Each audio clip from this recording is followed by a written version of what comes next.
On Monday, we showed you video of police brutality against peaceful protesters in the Occupy Wall Street demonstration. One of those protesters will join me coming up.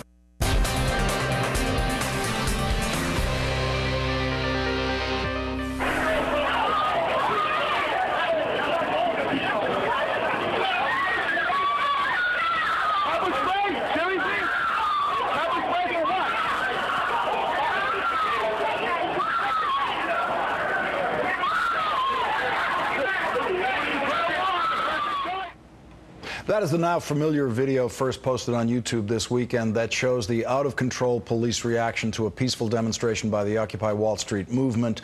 Those women who were pepper sprayed have filed a complaint with the Civilian Complaint Review Board, and their lawyer has reached out to this woman, Jean Mansfield, seen here to the left of your screen, who witnessed the entire incident. In an article for the Boston Review, she wrote that the protesters were not the only ones shocked by the police conduct. One of the blue shirts, tall and bald, stares in disbelief and says, "I can't believe he just maced us." She joins me now for her first television interview, Jean Mansfield, finance manager at the Boston Review. Thanks for joining me tonight, Jean. Yeah, thanks for having me. Jean, you were visiting from Boston, and you weren't planning necessarily to be involved in this demonstration. According to the article I read, you just kind of knew it was over there and thought you'd go take a look. Is that how you got into it? Yep, that is it exactly. And what did you encounter? What did it feel like initially in the crowd? Initially joining up, I mean, again, it was a surprise. We meant to go down to Wall Street, and we found a march. And everyone, it was very carnival-like. Everyone was chanting and carrying signs and beating drums and blowing whistles. And the cops were there, but they were definitely not being too aggressive. So at first, it seemed fun, and it was a really large group of people, and they seemed to be having a good time.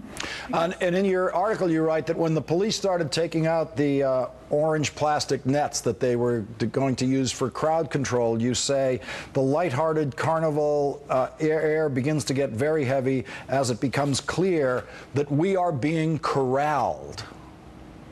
Yeah, that's definitely what happened. The cops came at us with the intent of, it felt like we were cows, like we were being corralled, literally pushed by these orange construction nets wherever they wanted us to go.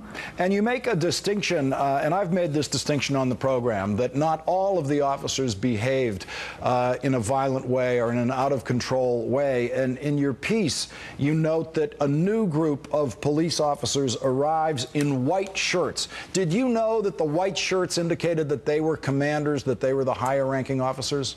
No, at first I thought maybe they were like either local cops or from like a different precinct or state cops or something. I didn't pick up immediately that it was rank. And you said this about the white shirts. You said these guys are completely undiscerning in their aggression. If someone gets in their way, they shove them headfirst into the nearest parked car, at which point the officers are immediately surrounded by camera phones and shouts of shame, shame. We showed exactly some of that video of the white-shirted guy throwing someone right into the parked car. Specifically in one case because he had a video camera and he was recording what they were doing. Did the people shooting video realize that very much raised their risk of being arrested and beaten by the police?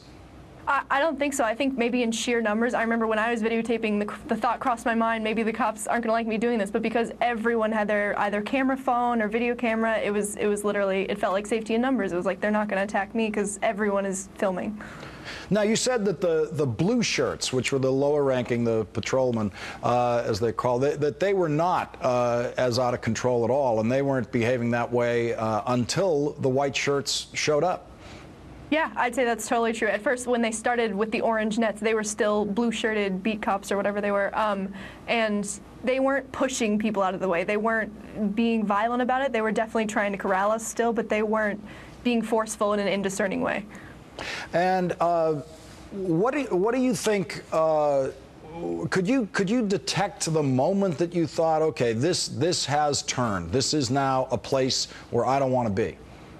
Definitely. I mean, it didn't get to the point where I was out of there until the pepper spray came out, but at the point when you have people screaming and guys being thrown on the ground and the forceful arrests right after we left Union Square was when, in my head, I said, maybe I shouldn't be here. And you were very close to the pepper spray. Did you get hit by any of it? Definitely, yeah, just on my left side, I sort of saw it coming, I guess, or maybe the screaming made me turn. I don't think I turned in reaction to the pepper spray. I was already turned, and then just the off spray of, I don't know if it was coming off of their faces because it was hit so hard, or if it was just the spray from the can, but it just got my left side. I was about 1.5 feet behind the girls. And it's painful stuff. It's intended to be painful stuff. Definitely. Definitely. It is definitely no light weapon. I feel like I've seen the other videos of the officer spraying some other guy. It looks like he's spraying a dog, like, away from the table. It's as if he's using it like water, and it's very painful. Jean Mansfield, thank you very much for joining us tonight, and thank you very much for telling your story. Yeah, thank you.